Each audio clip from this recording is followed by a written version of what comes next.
Добар ден, се наоѓаме на местото каде што пред некаде повеќе од еден месец во рамки на акцијата за чистење на градот што спроведуваше државната администрација. Бевме заедно со тогашната министерка за труд и социјална политика, местото каде што традиционално, можеби децении наназад,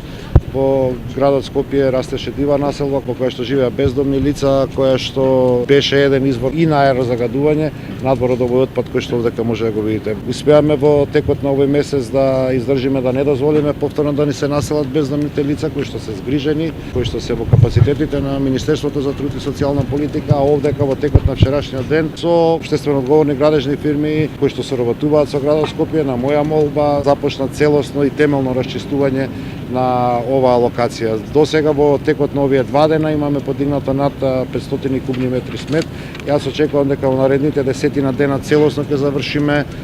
со расчистување на овој терен и овдека повеќе нема да се најде комунален отпад. Интересна работа што сакам да ја споделам за јавноста е дека ова место што го чистиме всушност е приватна собственост. Целиот овој потек од левата страна на Вардар, почнувајќи од хотелот Александар Палас па се до мостот Гоце Делчев е поранешно државно градежно земјиште кое што е продадено на приватни што физички што правни лица и ова е последен пат градот да интервенира откако ќе го доведеме состојбата во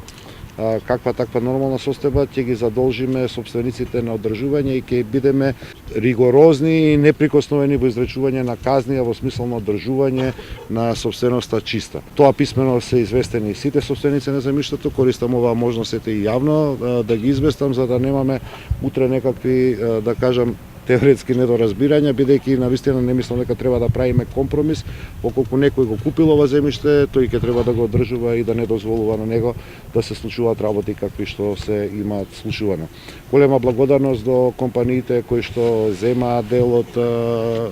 општествената одговорност и стапија кон расчистување на овој простор. Јас верувам дека сликите кои што имавме можност во минатите години да ги гледаме повеќе во овој град нема да ни се повторуваат, барем не на оваа локација.